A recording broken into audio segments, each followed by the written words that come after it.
Where are you from? Now, I'm sure many of you have had an answer immediately to that. However, some other people might have had to think for a little bit before they could come up with just one answer. I belong to the latter. Let me explain to you why. I am half Japanese, half German. I was born in Japan, but I moved away when I was 5. I then lived overseas in Germany, South Africa, and London. I then moved back to Japan, and now I live here.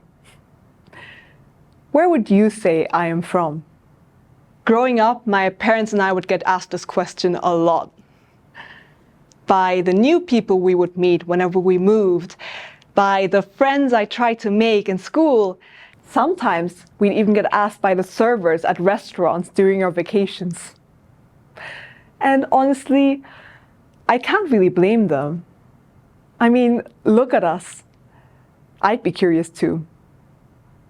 This East Asian woman and this white, maybe European man, and then there's this mixed daughter. They all speak English pretty well, maybe with an American accent, but it's kind of hard to tell. My parents would always reply to the question with the place that we were currently living in. But for some odd reason, most people wouldn't really be satisfied when we just said, "Oh, we're from South Africa," without giving any further context. And quite frankly, I wasn't satisfied either. Even then, I felt weird about summarizing all of the experiences I'd lived through and all of the countries and cultures I'd experienced into just one place upon receiving the question, "Where are you from?"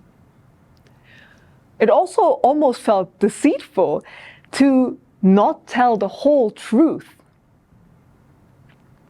But then again, if I wasn't from the place that I was currently living in, then where was I from?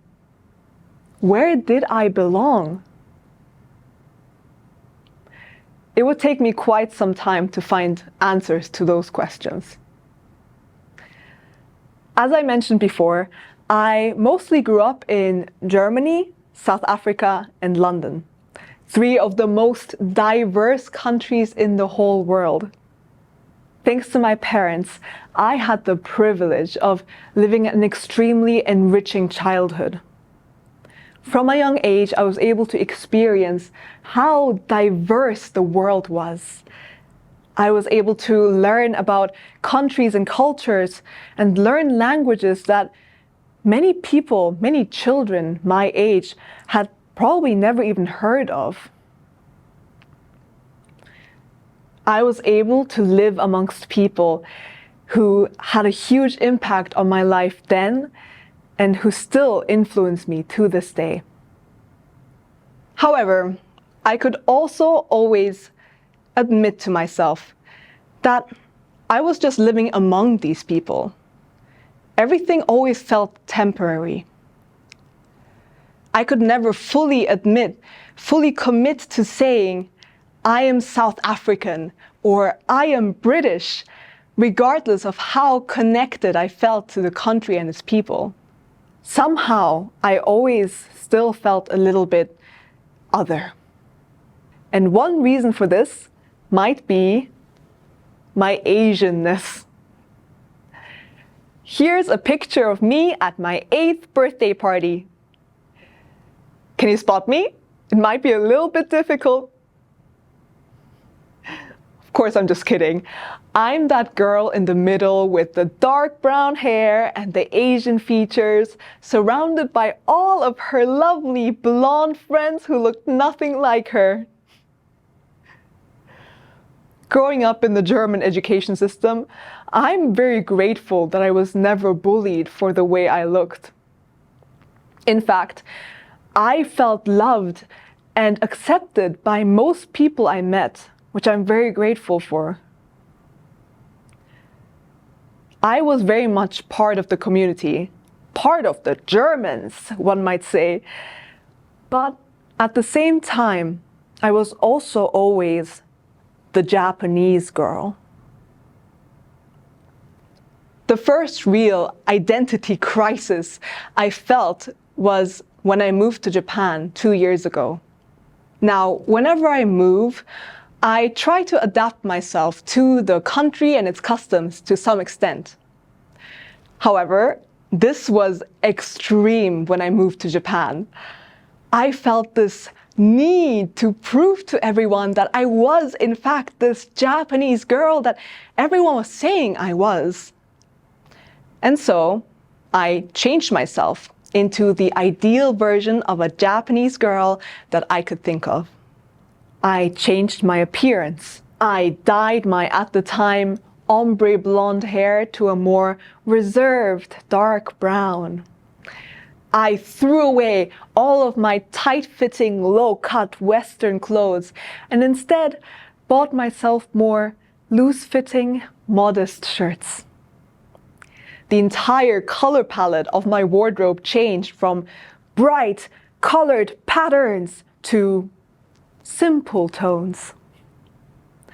And it wasn't just my appearance that I changed. I also changed the way I behaved. I tried to become more Japanese.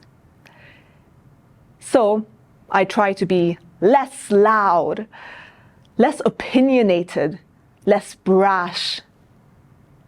Basically, long story short, I tried to stuff as much of my non-Japanese identity into a tiny hole deep in my soul to let my Japanese self shine. I would go to meetup events where I could meet fellow Japanese people and try to build a community of locals like me and try to fit in for once. However, the first question I'd usually get during those meetup events was, "Where are you from?" Despite all of my efforts of trying to appear and feel more Japanese, to my peers, I'd always be other. I felt defeated. What could I do to make up for the parts that was missing?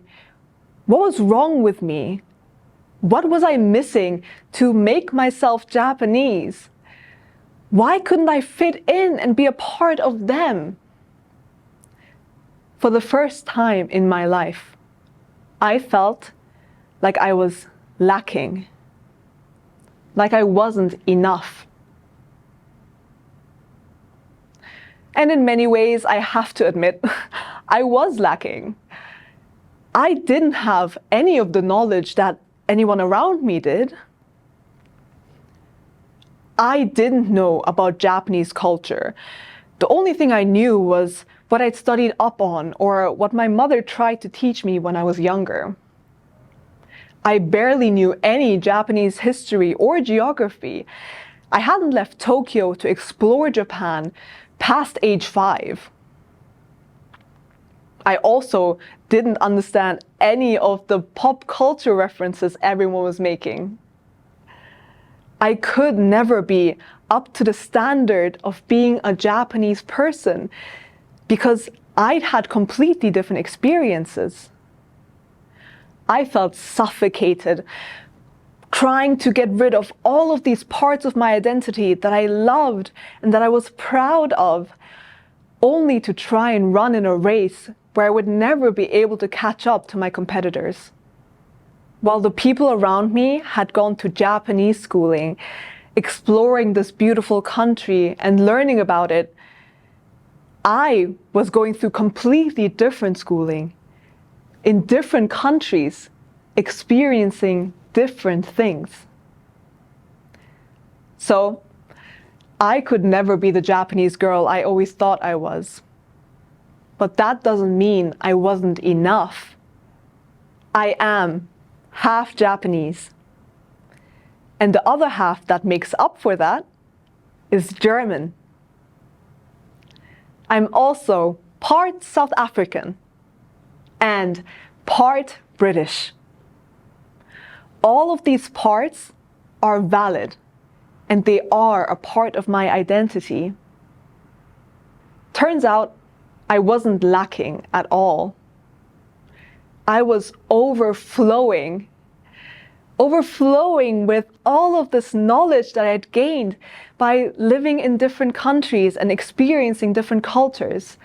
Knowledge that someone who had stayed closed off in their own country might never have. I was overflowing with all of the perspectives and experiences that I didn't realize at the time made me who I was. The reason why I didn't quite feel like I belonged to one place wasn't because I wasn't enough. It was because I was too much to be defined by just one place. I learned of the term world citizen when I was 18 years old. A lady from a university in Germany had come to my school in London to conduct some research about children who grew up internationally. She would ask us questions like, do you feel comfortable answering the question, where are you from? And do you fully identify with the nationality that's on your passport? Do you? Because if your answer to these questions is no, or maybe even an unsure maybe, then you might feel right now how I felt at the time. Through her, I learned of the term world citizen. Someone who doesn't just belong to one place. Someone who can't be tied down to the question, where are you from? Someone who strives to experience as many cultures and countries as possible to gain new perspectives and teach others about theirs. Now, throughout this whole talk, you might have noticed how it's very much just been about me. And that's true, I can't deny that. The reason for that is, as much as I believe that many people share my story, I can't speak for everyone. That's another part of diversity that I find beautiful. Even with the same experience, someone might perceive things completely differently. However, if you've been listening so far and you felt that some part of my story resonated with yours, then know that you're not alone. I still feel unsure about myself all the time, where I belong and who I am. Whenever people come up to me and tell me, "Nihongo jouzu desu ne," your Japanese is so good, I question why, as a Japanese person, people would perceive me as someone who can't speak Japanese. But then I always tell myself, Tiana, you are valid in your identity. You are still Japanese, even if a slightly different kind of Japanese. But there's nothing wrong with that. Being different does not mean that you are not. I also think of all of the people that I've been fortunate enough to meet in my life so far. All of the children who grew up internationally, just like I did.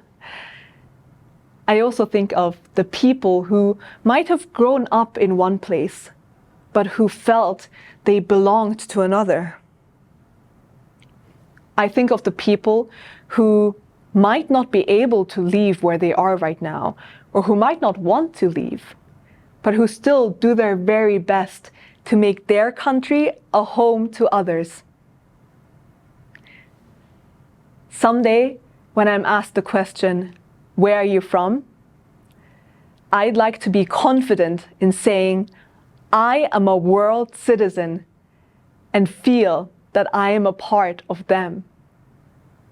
I still have much to learn. I speak like I know everything right now, but I obviously don't. There are times where I make mistakes, where I unintentionally hurt someone because I don't know their culture or customs or country. But I cherish those moments. Not because I hurt someone, of course.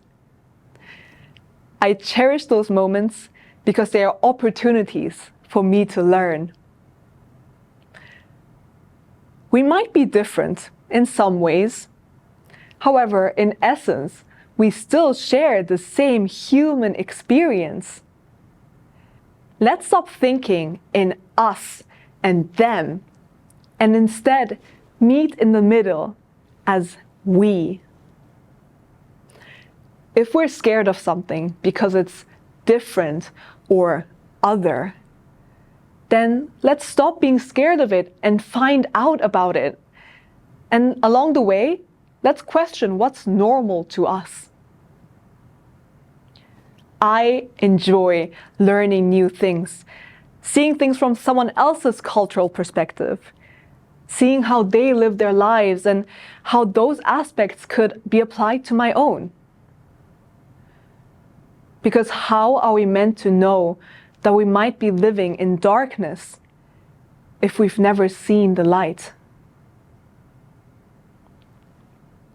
Now, in the age of the internet, we are all so close.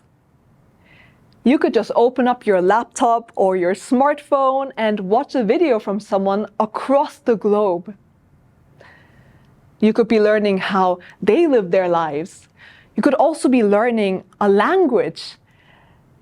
You could be cooking food from countries that you've never visited. You might even make friends from someone across the globe. You might even be watching me right now from a country that isn't Japan. And isn't that just magical? Through our screens, we are connected and we share in the experience of being world citizens. Now, I've been saying the term world citizen quite a lot this whole time, and saying how important it is and how I am one. But you might not have realized you are one too. You and I, we live on the same planet as someone from Nigeria, as someone from the US, as someone from Saudi Arabia. We all share the same world. So let's start treating each other as such. Let's learn about each other, about our countries, our cultures, our customs, our histories, our architecture, our food. Let's learn each other's languages so that we can communicate with one another on the same level. This isn't just a one-way job. Let's reciprocate each other's efforts. Let's learn about us as world citizens. In this whole wide world, where do you belong? Where do you best fit in? Because someday, someone like me might show up in your life, questioning who they are and where they belong. And in that moment, the person they need the most, the person who could be their new home, might be you. Thank you.